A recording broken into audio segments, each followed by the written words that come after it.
오늘 예레미야 마지막 장 52장 한 장 마지막으로 우리 공부하도록 하겠습니다.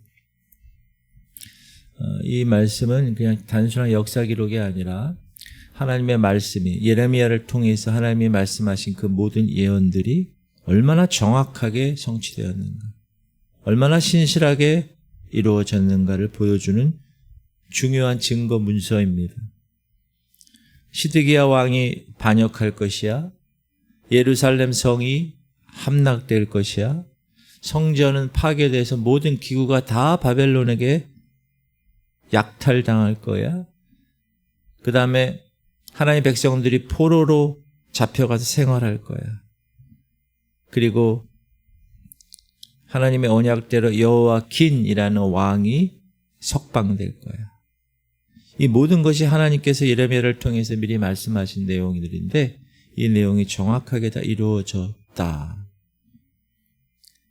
절망적인 현실 속에서도 하나님은 희망의 빛을 잃게 하지 않으시는 은혜를 베푸신다. 특별히 여호와긴이라는 왕과 시드기야라는 왕의 두 왕을 통해서 하나님이 우리에게 다윗 언약의 신실한 지속성을 이야기해 주시고 메시아의 희망이 끊어지지 않았음을 상징적으로 보여주고 있습니다. 먼저 시드기야 왕을 한번 보겠습니다. 시드기야 왕이 반역을 하죠. 자, 1절 시작. 시드기야가 왕위에 오를 때 나이가 21세라. 예루살렘에서 11년 동안 다스리니라. 그의 어머니의 이름은 하무달이라.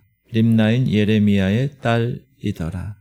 그가 여호와김의 모든 행위를 본받아 여호와 보시기에 악을 행. 시드기야는 유다 나라의 마지막 왕이죠.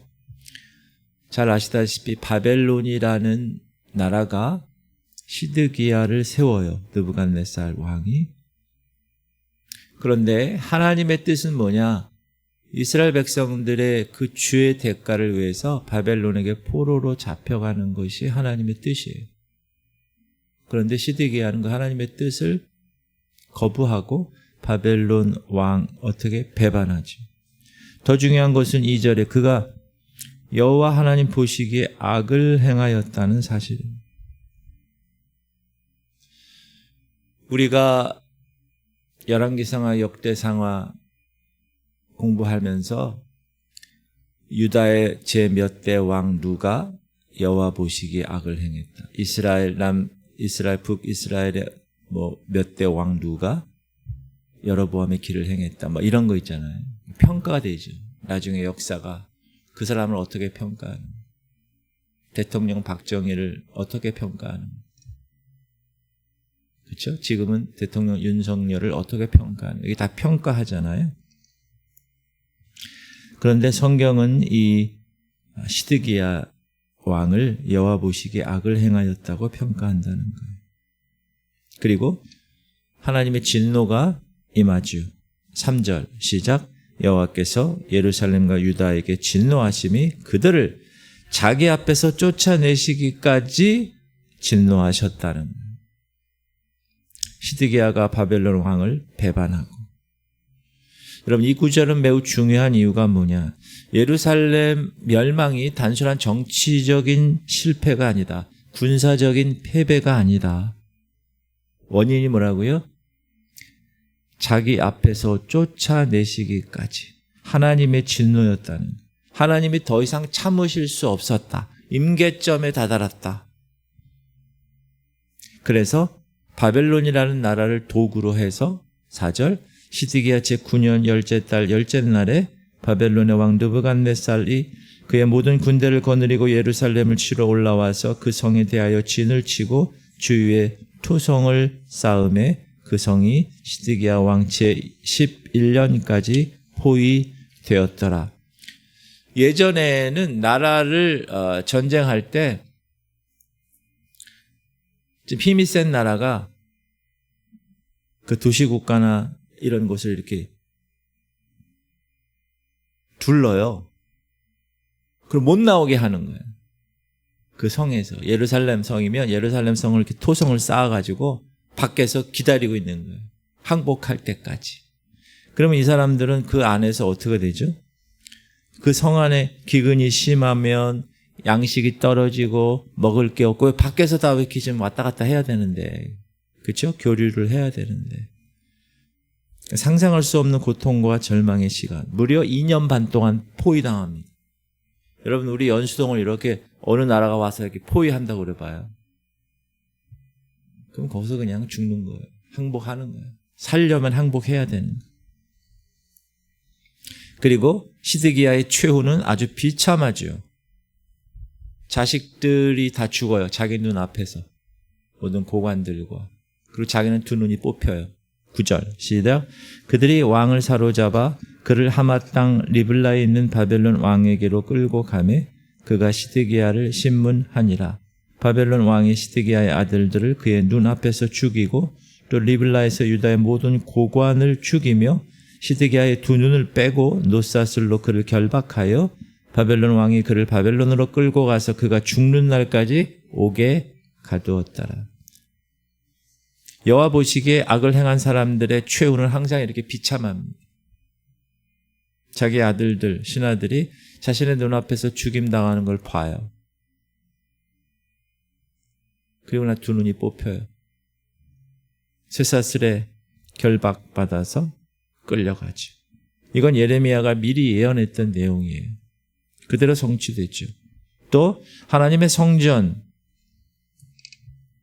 예루살렘이 파괴되죠.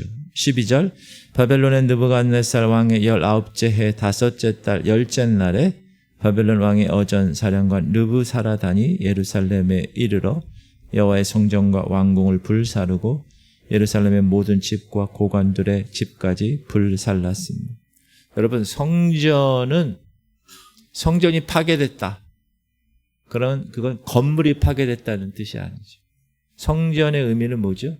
하나님이 계시느냐, 하나님의 임재가 하나님의 성전을 의미합니다.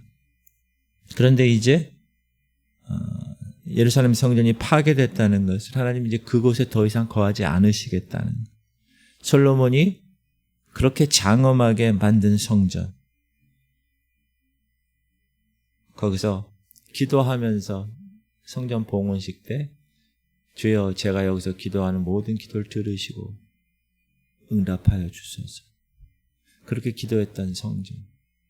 근데 그 성전이 지금 불타 완전히 백성들에게는 충격적인 사건이었습니다.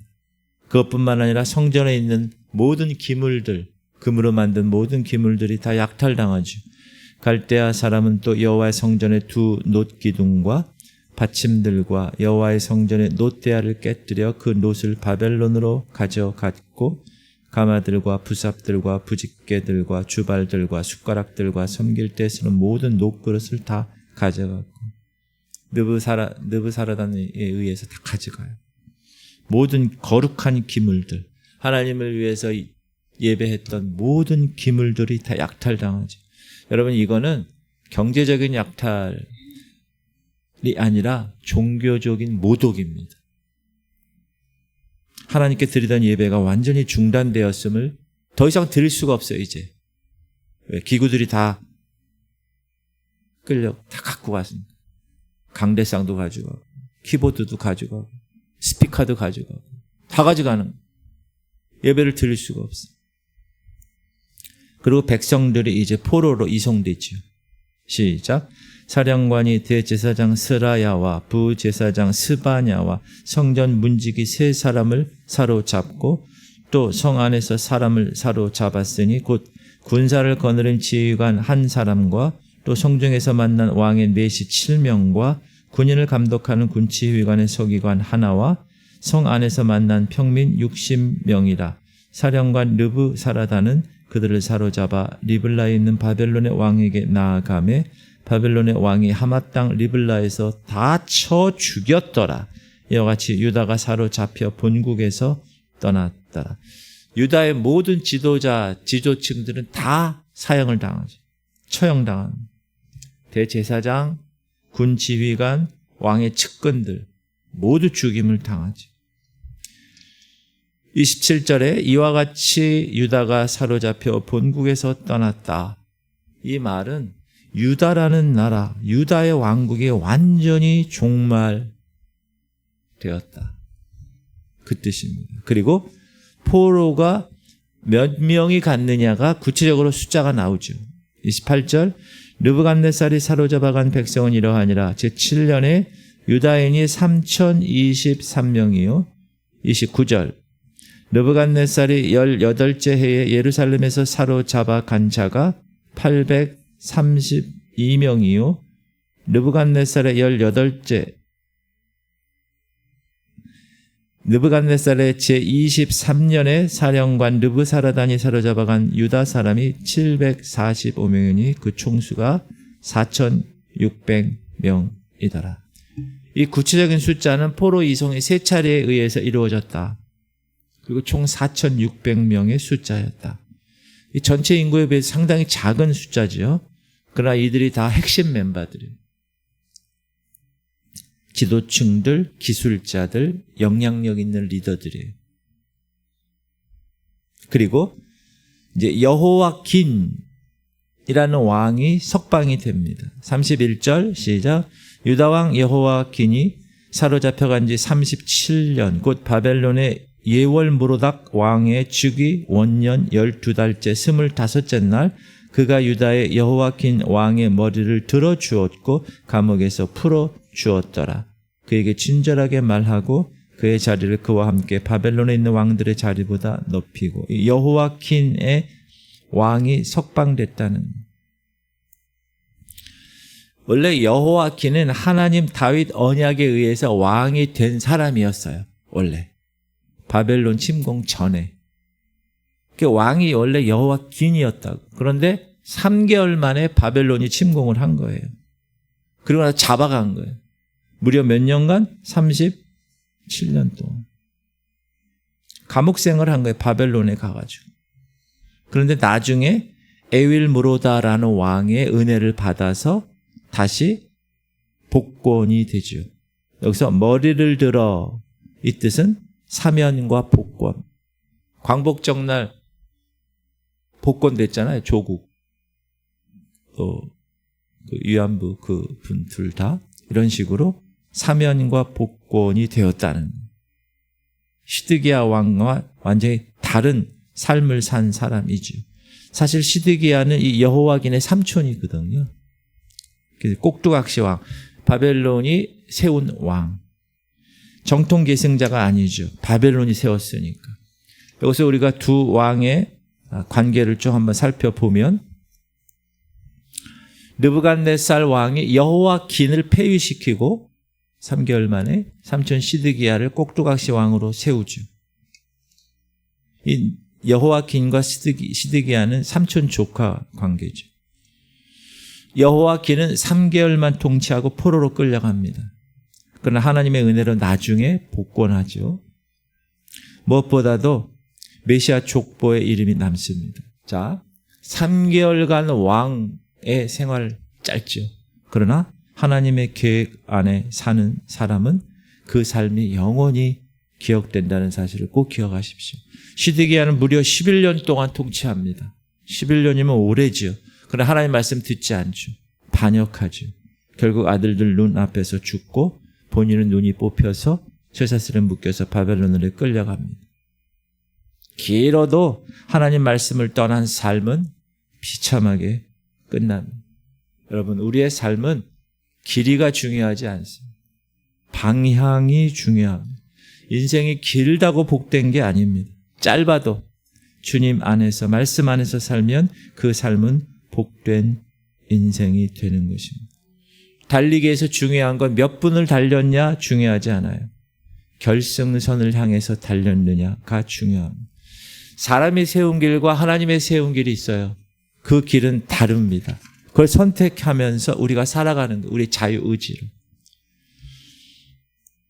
화려해 보였지만 하나님의 길이 아닌 시드기야의 길을 갈 것인가. 3개월 짧은 통치였지만 포로로 그렇게 오래 37년간 있었지만 하나님 언약 속에 있는 사람인가. 그것을 항상 생각하고 순종이 축복을 결정함을 꼭 깨닫고, 내가 오늘 하나님 말씀 앞에서 순종하느냐 거부하느냐가 여러분의 인생을 결정한다는 것 꼭 기억하시기를 주님의 이름으로 축복합니다. 내가 세운 왕좌에 앉을 것인가? 하나님이 세운 언약 안에 설 것인가? 오늘도 선택하시는 여러분 되시기를 주님의 이름으로 축복합니다. 그리고 나서 33절 보면 회복되는 과정이죠. 그 죄수의 의복을 갈아입혔고 그의 평생 동안 항상 왕의 앞에서 먹게 여호와킨 복권되는 거예요. 그가 날마다 쓸 것을 바벨론의 왕에게서 받는 정량이 있었고 죽는 날까지 곧 종신토록 받았더라. 여호와킨은 왕으로서 예우를 받은 거예요. 단순히 석방된 게 아니라. 무슨 말이냐? 다윗 왕조의 혈통이 완전히 끊어지지 않았다. 이걸 보여줍니다. 여기서. 오늘 말씀을 통해서 우리가 하나님께서 주시는 교훈을 받는데 첫 번째, 하나님 말씀은 반드시 성취된다는, 하나님 말씀은 1.1핵도 틀림없이 성취됨을 꼭 기억하시기 바랍니다. 예레미야가 40년간 예언했던 모든 내용이 다 이루어졌어요. 오늘날도 어제나 오늘이나 영원토록 하나님의 말씀은 동일합니다. 그러므로 하나님의 시간표를 분별할 줄 아는 말씀들을 하나님이 계속 주세요. 그럼 우리가 어떻게 해야 됩니까? 그 말씀을 반드시 성취될 거야. 아니, 구약의 모든 말씀들이 다 성취된 것처럼, 그죠? 다니엘과 스가랴와 스바냐와 요한계시록과 얼마나 많은 예언들이 지금도 계속 있습니까? 성취되고 있어요. 또 성취될 거예요. 반드시 하나님의 말씀은 성취됨을 꼭 기억하시고, 두 번째, 죄의 결과는 반드시 주어진다. 시드기야 하나님의 말씀 불순종했잖아요. 유다 백성들 계속 우상 숭배했잖아요. 죄의 결과가 얼마나 무서운지. 이건 개인이든 공동체든 반드시 죄의 삭은 치러야 한다. 왜? 하나님은 공의로우신 분이니까. 그러므로 여러분, 죄가 있을 때는 항상 어떻게 해야 돼요? 회개해야 돼요. 돌이켜야 돼요. 회개에 합당한 열매를 맺어야 돼요. 반드시. 그래서 기도해야 되는. 세 번째, 하나님의 진노도 한계가 있다는 문제. 지금도 하나님이 기다리고 계시는 거예요. 이 교회 시대에. 한 명이라도 더 구원받게 하시기 위해서 기다리시는. 목사님 옛날에도 주님 오신다고 그러고 계속 온다. 아직도 안 왔는데 언제 오겠어요? 끝까지 기다리는 한 사람이라. 그런데 한계가 있다. 주어진 기회에 여러분 그래서 회개해야 돼요. 그리고 네 번째, 절망적인 상황에서도 희망이 있다. 여호와킨이 바벨론에서 37년간 그 왕이 그렇게 감옥에 살 때는 회복에 요만한 희망도 없었는데 하나님의 은혜와 희망이 다시 복권됨으로 다윗의 언약은 완전히 끊어지지 않았구나. 그 메시지를 받게 됩니다. 다섯 번째, 하나님의 언약은 신실하다. 여호와킨의 석방과 우대, 다윗과 맺으신 하나님의 언약 여전히 유효하다. 심판은 있지만 하나님의 언약은 영원하다. 꼭 기억하시고, 마지막으로 역사는 하나님 손 안에 있다. 여러분, 우리 믿는 사람들에게 있어서는 우연이 없습니다. 반드시 기억하세요. 어떤 일이 벌어지잖아요. 내 앞에 지금. 그럼 항상 이런 생각해야 돼요. 왜 이래? 이러면 안 되고요. 하나님 나에게 어떤 사인을 주시는 것인가. 꼭 기억하시고. 그래야 지혜로운 사람. 그래야 그걸 깨닫고, 하나님이 이걸 날 이렇게 하기를 원하시는구나. 그래서 그 길에서 돌이켜야 돼요. 너무나 중요한 겁니다. 그리스도인들의 모든 일들은 우연이 아닙니다. 다 하나님 섭리 가운데서 일어나는 일입니다. 교회 공동체도 마찬가지예요. 왜 하나님이 4년 전에 이곳에 3대 목사가, 명정호 목사가 왔고, 또 계속 메시지가 이 엔드 타이밍, 하나님의 시간표에 관해서 말씀을 드리고, 특별히 천국, 특별히 성화, 거듭남 이런 말씀을 왜 계속 요즘 우리에게 주실까? 우연이 아니라는 거예요. 그것을 하나님께서 요구하시기 때문에 그렇구나 깨닫고 그거를 마음을 오픈해서 순종하는 사람이 지혜로운 사람이에요. 왜 목사님 또 저런 얘기하셔? 뭐야? 문을 딱 닫는 사람 있죠? 미련한 사람입니다. 아주 미련한 사람입니다. 변화될 수가 없어요. 그런 사람. 안타깝습니다. 제가 볼 때 너무나 안타깝습니다. 하나님께서 섭리하시는 그 섭리를 영적으로 예민한 사람은 탁 캐치해요. 지금 이렇구나. 우리 교회가 이렇구나. 하나님 말씀이 이렇구나. 근데 그걸 캐치 못하는 사람은 계속 그 상태. 절대 성장하지 않습니다. 베이비에서 성장할 수가 없어요. 바라기는 저는 우리 교회 리더십으로, 영적 리더십으로 우리 성도들이 지금 하나님이 어떻게 하시는가를 바라보고 그 말씀대로 순종하고 그래서 하나님 원하시는 대로 빚어지는 그런 그릇들이 되시기를 소망합니다. 제 마음을 알아주시기를 소망합니다. 근데 여기 없는 사람들이 주로 더 소망합니다. 주님, 기도합시다.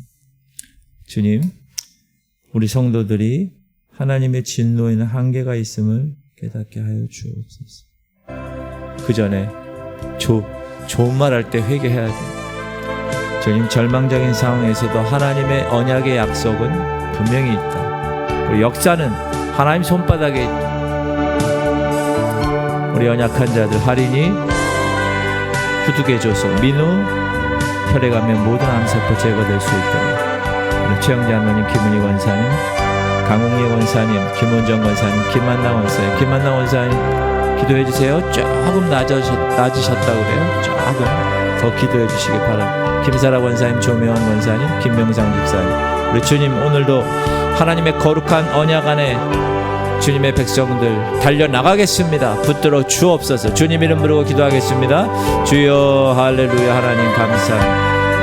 오늘도 하나님께서 귀한 말씀 예레미야서 마지막 말씀을 주셨습니다. 하나님의 언약은 반드시 이루어지고 하나님 택한 백성들은 반드시 하나님께서 진노의 상황에서도 희망을 주시고 하나님의 언약은 신실하심을 분명히 말씀해 주셨습니다. 하나님, 이 땅의 모든 것들은 우연이 아니라 하나님의 섭리 가운데 있음을 깨닫고 나에게 왜 이런 일이 일어났는가 하나님 앞에서 겸비하게 깨닫고 하나님 말씀에 주시는 그 말씀대로 순종하며 조금이라도 죄가 있다면 하나님 앞에 회개하고 하나님 그 죄에서 돌이켜 죄에 합당한 열매를 맺고 그렇게 지혜롭게 나갈 때 하나님이 허락하시는 놀라운 은혜가 임함을 깨닫고 기도하오. 주님 붙들어 주옵소서.